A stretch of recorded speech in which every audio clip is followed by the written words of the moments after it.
तिवारी को आप शहीद मानते हैं या अपराधी? मैं बिल्कुल अपराधी नहीं मानूंगा, क्या बात कर रहे हैं आप, सवाल ही नहीं पैदा होता। वो हमारे समाज का एक वैसा लड़का है जो कि जिसने अपनी जान कुर्बान कर दी है समाज के हितों के लिए। उसकी समझ में जो था कि वो इस देश के लिए लड़ रहा था, उसके मन में भगत सिंह का जो बात था वो निकल के आ रहा है। तो जरूर उसके मन में जब वो ऐसा कर रहा था, उससे यही महसूस हो रहा था कि वो कहीं ना कहीं शहीद हो रहा है। और उसके इस शहीद होने में जो गैर जिम्मेदार जिन लोगों ने इसमें जिस पे जिम्मेदारी तय होनी चाहिए, वो हम जैसे लोग हैं, है ना। ये हमारा समाज है जिसने हम अपने बच्चे को ये समझा नहीं पाए कि बेटा एक सही तरीके से आपका काम हो सकता है। उसकी बात हम नहीं उठा पाए, हम फेल हुए हैं, इसमें भारत नहीं फेल हुआ है। तिवारी की जो इनकाउंटर है उसको किस रूप में आप देखते हैं? जी, ये बहुत ही दुर्भाग्यपूर्ण है। ये मोस्ट अनप्रोफेशनल कंडक्ट रहा है, क्योंकि मैं ऐसी चीज़ों में ऐसे मतलब सिचुएशंस में खुद भी रह चुका हूं। तो ये बहुत ही अनप्रोफेशनल कंडक्ट मुझे दिख रहा है। मैं पर्सनली इस बात को लेकर बहुत दुखित नहीं हूँ, बहुत क्रोधित भी हूँ कहीं ना कहीं मन में कि ऐसा रिएक्शनरी पुलिस रिएक्शन नहीं होना चाहिए था, क्योंकि चीजें लाइफ पे दिख रही है। प्लस इस पे हमें ज्यादा नहीं बोलना चाहिए कि जुडिशियल इंक्वायरी हो रही है। मैं धन्यवाद देना चाहता हूँ हमारे मुख्यमंत्री जी का कि जिन्होंने इस पे एक जुडिशियल इंक्वायरी करवाया। NHRC ने इसका संज्ञान लिया है, रिपोर्ट भी किया है, जिसमें नेशनल ह्यूमन राइट्स कमीशन भी इसको देखेगी। मैं अपनी तरफ से एक डिमांड जरूर रखूंगा कि इसकी inquiry local investigation local police से नहीं होकर कम से कम CID को सौंपना चाहिए, कि एक न्यूट्रल इंक्वायरी इन्वेस्टिगेशन होना चाहिए।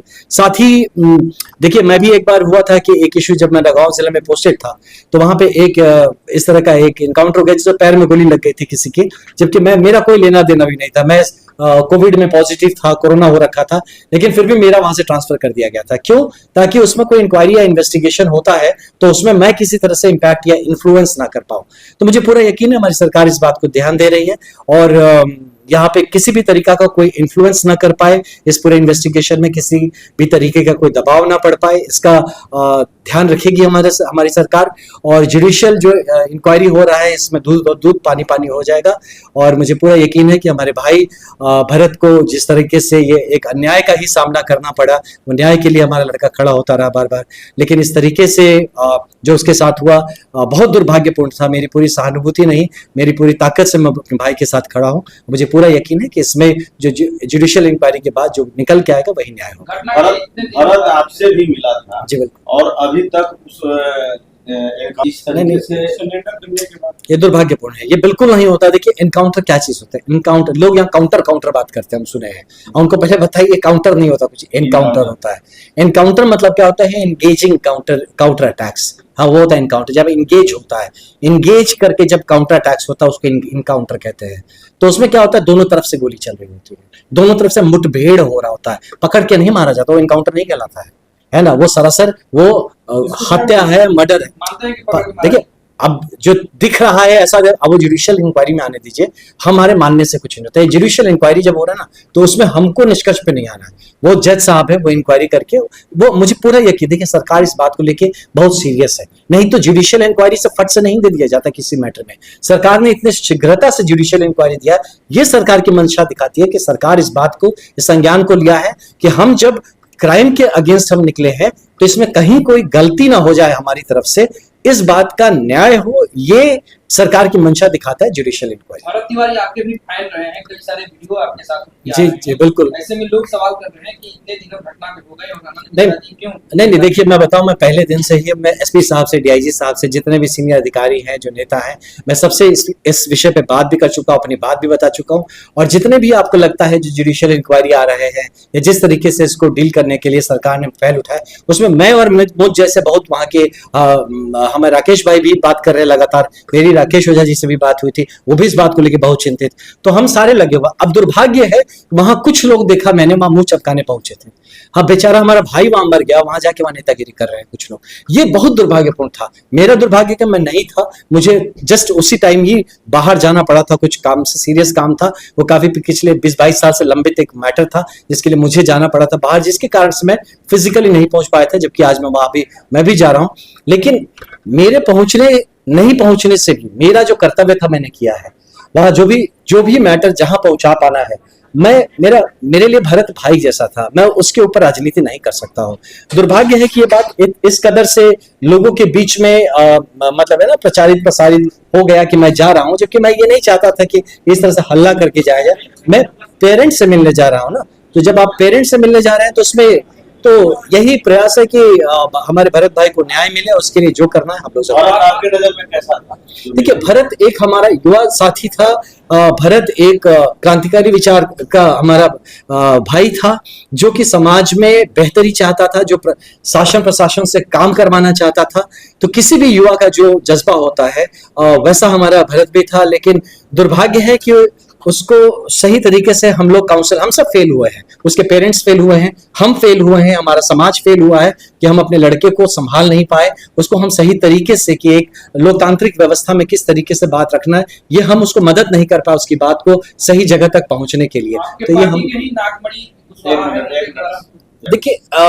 देखिए मुझे पूरा यकीन है कि सरकार इस पे काम कर रही है, लेकिन आइडियली जो होना चाहिए कि जो पूरा का पूरा फोर्स है जो इन्वेस्टिगेशन से रिलेटेड या सुपरविजन से रिलेटेड है, वो वहां से उनको तबादला होना चाहिए। ये नेचुरल, मैं बताया क्या, जिस मैटर में मेरा इन्वॉल्वमेंट ही नहीं था, मैं एसपी था, दूर दूर तक मेरा कोई इन्वॉल्वमेंट नहीं था, क्योंकि मैं जिले का एसपी था, जबकि मैं छुट्टी में था। सोचिए, मैं कोविड पॉजिटिव था, फिर भी मुझे हटा दिया गया था, ताकि मैं कहीं से अपने लोगों के, देखिए भाईचारा तो बन ही जाता है, मैं कहीं इन्फ्लुएंस ना कर दूं। मैं ये नहीं कह रहा कि इसमें एसपी इन्वॉल्व है या नहीं है, लेकिन उनको मुझे लगता है कोई दूसरा जिला में अच्छे एसपी हैं, मैं जानता हूँ कि अच्छा काम कर रहे हैं, वो अच्छा काम करते हैं, है ना। और इसमें किसका क्या रोल रहा नहीं, वो तो जुडिशियल इंक्वायरी पे आएगा। लेकिन अभी के लिए सही मायने में यही ठीक रहेगा कि वहां की जो पूरी फोर्स है जो इसमें इंक्वायरी या सुपरविजन, जो इन्वेस्टिगेशन और सुपरविजन में इन्वॉल्व है, उनका वहां से तबादला होना चाहिए।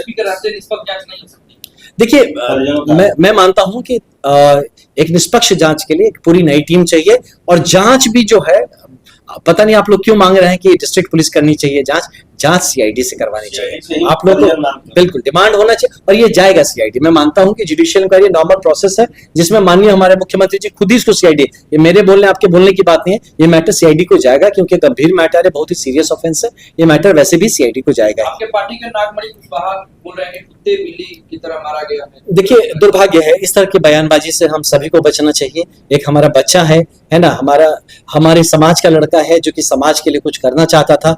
हो सकता है हम लोग फेल हुए हैं, इसमें भरत फेल नहीं हुआ, मैं फेल हुआ हूं, है ना। हम जैसे लोग फेल हुए हैं, जिसने हम अपने भाई को गाइड नहीं कर पाए, जिसके जज्बात तो गलत नहीं थे।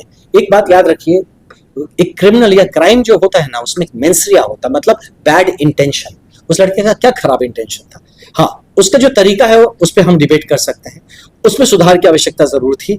जिसमें अगर उसने वो हथियार उठाया, उसने इस तरीके से जो काम किया, उसमें सरासर परिवार, हम परिवार के लोग, मैं भी अपना परिवार ही मानता हूं उसको, हम लोग फेलियर हैं, हम समाज फेलियर हैं, जो हम अपने बच्चे को संभाल नहीं पाए, और उसको आज इस तरह की दुर्घटना का सामना करना पड़ा। इसके लिए मैं पर्सनली मैं बता रहा हूं, मैं बहुत खेद व्यक्त कर रहा हूं, और किसी भी नेता हो चाहे अधिकारी हो, ऐसे बयान हमें नहीं करना चाहिए जो समाज में किसी तरह का अलगाववाद क्रिएट करे, या किसी तरह का मेरा जो लॉ एंड ऑर्डर हो उसको डिस्टर्ब करे। कुछ नेताओं को मैंने देखा है जो खत्म नेता है, फूके हुए कारतूस कुछ थे, जो वहां जाके राजनीति करने चाह रहे हैं। हम कुछ ऐसे भी नए बच्चों को देखे जो शायद नए यूट्यूबर बनना चाह रहे हैं, या कुछ वहां जाके हर बात को इस तरह से मसाला डाल के पेश कर रहे हैं। उन बच्चों से भी कहेंगे कि बहुत सारी चीजों पे आप अच्छे बड़े बन सकते हैं, बट हमारे भाई के इस मृत्यु पे इस तरह से खिलवाड़ करना किसी को भी शोभा नहीं देता। ये नहीं लगता है नहीं, बिल्कुल मैं मानता हूं कि किसी को भी इसमें, चाहे मांझी जी हो, चाहे हमारे नागमणि जी हो, चाहे कोई भी हो, किसी भी इस तरह की बयानबाजी हमें नहीं करनी चाहिए जो समाज में उन्माद पैदा करे, और जिसमें कि जब तक हमको, देखिए मैं ही बोलते बोलते कितना सतर्कता से बोल रहा हूँ, मुझे ही नहीं पता है पूरी बात ना। मैटर जब जुडिशियल इंक्वायरी में है, जब वहां से दूध पानी पानी हो जाएगा, तब पता चलेगा कि कहाँ गलती हो गई, क्या सुधार किया जा सकता था, कहाँ चूक हो गई, किसको सजा मिलना चाहिए। तो हम लोग को उस इंक्वायरी या इन्वेस्टिगेशन का वेट करना चाहिए, हमें तुरंत किसी भी निष्कर्ष पर नहीं पहुंचना चाहिए। देखिए, परिवार का ये जो एक मन में उद्विग्नता, ये बहुत ही जायज है ना। इसको हम लोग नहीं कह सकते कि वो गलत सोच रहे हैं या उनकी, एकदम जायज है। हम आप होते उनकी जगह, हमारे मन में ये बातें आती। बट ये जितने भी जुडिशियल इंक्वायरी का जो हुआ, जो सस्पेंड हुए हैं, जो तबादले हो रहे हैं, जो सीआईडी में जाएगा मैटर, आई एम श्योर, जो नेशनल ह्यूमन राइट्स कमीशन गया, कहीं ना कहीं तो मुख्यमंत्री ना करवा रहे हैं। तो जो स्टेप्स लिए जा रहे हैं तो मुख्यमंत्री जी के निर्देश में हो रहे हैं, जो कि इसमें न्याय हो इसका, तो इसीलिए उनको दोषारोपण करना मुझे लगता उचित नहीं होगा। और मुझे पूरा यकीन है कि उस मामले को गंभीरता से उन्होंने लिया है और उसका जब एक ठोस, क्योंकि देखिए जब मुख्यमंत्री बोलते हैं तो किसी आधार पे बोलते हैं, आई एम श्योर उस आधार का वे वेट कर रहे हैं शायद कि जिस जुडिशियल इंक्वायरी हो जाए तो उसके बाद वो ज़रूर अपनी बात कहेंगे। जहाँ तक पहले वो दुर्भाग्यपूर्ण जो एक वीडियो हम लोगों ने देखा है जिसमें मेंटल हेल्थ के बारे में बात की जा रही है, तो कहीं ना कहीं क्या होता है, मुख्यमंत्री जी को कोई फीड कर रहा होता है, कोई तो उनको बता रहा होता है। अब वो बताने का जो पूरा श्रृंखला है ना, मैंने भी ये चीज़ देखा है हमारे यहाँ पे कि दुर्भाग्य से बहुत जो कनिष्ठ हमारे जो अधिकारी हैं वो अपने सीनियर्स को मिसफीड कर रहे हैं, जो सही बात नहीं है वो नहीं बता रहे, उनको जिससे सुविधा हो या उनके काम को ढका जा सके वैसी बातें बताई जा रही हैं, जिसपे हम लोगों को जो कि जनप्रतिनिधि हैं या जो लीडरशिप पोजीशन में है उनको सतर्क रहने की ज़रूरत है, इन बातों को क्रॉस चेक करने की ज़रूरत है। और मुझे यकीन है कि कुछ भी हम लोग जब बोलते हैं तो उस बात को एक बार बैलेंस वे में रखा जाए, लेकिन सारी बात जान के रखा मानते हैं कि सीएम को गुमराह किया गया है अधिकारियों को? बस देखिए सुन के तो यही लग रहा है कि उनको गलत ब्रीफिंग दी गई थी, क्योंकि इसमें सीएम साहब ने अपनी तरफ से तो कुछ नहीं बोला, उनको जो बताया गया वो वही बात बता रहे हैं और ये भी बता रहे हैं कि मुझे बताया गया है ऐसा। तो देखिए ये पूरे सिस्टम में सुधार करने के लिए मुझे यकीन है कि धीरे धीरे करके सब पे सारी चीज़ों को सुधार किया जाएगा। जहाँ ये गलतियाँ हुई हैं उसको ये सीखने का वही विषय है। ये जो पूरा विषय ये प्रसंग आप देखेंगे तो इसमें हर स्टेप पे मैं तो देख रहा हूँ कि लगातार एक कांस्टेबल से लेके और उच्च अधिकारी तक सबको इसमें सीखने की जरूरत है। लेकिन कहा जा रहा है कि जो एसटीएफ पटना से आई थी, अक्षय कुमार नाम का एक सिपाही है, उसने गोली मारी है, तो कहा जा रहा है कि मुख्यमंत्री के आदेश पर पटना से एसटीएफ आई। देखिए ये पूरा फिर डिपार्टमेंट क्या कर रहा है? अगर सब कुछ मुख्यमंत्री जी का आदेश ब्रॉड आदेश होता है कि इसमें इन्वेस्टिगेशन ठीक से करिए, इस मामले को गहनता से जांच करिए, ये मुख्यमंत्री आदेश देते हैं। मुख्यमंत्री नहीं बोलते कि अक्षय कुमार को बोलो कि जाके वहां पे काम करे, कि दिलीप कुमार को बोलो कि ये मुख्यमंत्री का काम नहीं है, इसके अधिकारी है। प्रशांत किशोर का सीधा आरोप है कि बिना गृह मंत्रालय के आदेश के एसटीएफ नहीं आते। अब मैं इस पर देखिए ज़्यादा नहीं बोलना चाहता हूं कि एक प्रशासनिक जो तरीका है काम करने का, हर चीज़ में मंत्री मंत्रालय नहीं आते हैं। जब ब्रॉड डिसीजन, ये ऑपरेशनल डिसीजन है, ऑपरेशनल डिसीजन मैं मानता हूं कि डीजीपी के लेवल तक मैक्सिमम होते हैं। हर चीज़ में गृह मंत्री और मुख्यमंत्री को नहीं इन्वॉल्व किया जाता है, नहीं करना चाहिए। अगर हर बात गृह मंत्री और मुख्यमंत्री कर रहे हैं तो फिर आप तो डीजीपी किस लिए बैठे हुए हैं, बाकी अधिकारी किस लिए बैठे? तिवारी को आप सही मानते हैं या अपराधी? मैं बिल्कुल अपराधी नहीं मानूंगा, क्या बात कर रहे हैं आप, सवाल ही नहीं पैदा था। वो हमारे समाज का एक वैसा लड़का है जो कि जिसने अपनी जान कुर्बान कर दी है समाज के हितों के लिए। उसकी समझ में जो था कि वो इस देश के लिए लड़ रहा था, उसके मन में भगत सिंह का जो बात था वो निकल के आ रहा है, तो ज़रूर उसके मन में जब वो ऐसा कर रहा था उससे यही महसूस हो रहा था कि वो कहीं ना कहीं शहीद हो रहा है। और उसके इस शहीद होने में जो गैर जिम्मेदार जिन लोगों ने इसमें जिस पे जिम्मेदारी तय होनी चाहिए वो हम जैसे लोग हैं, है ना। ये हमारा समाज है जिसने हम अपने बच्चे को ये समझा नहीं पाए कि बेटा एक सही तरीके से आपका काम हो सकता है। उसकी बात हम नहीं उठा पाए, हम फेल हुए हैं, इसमें भारत नहीं फेल हुआ है।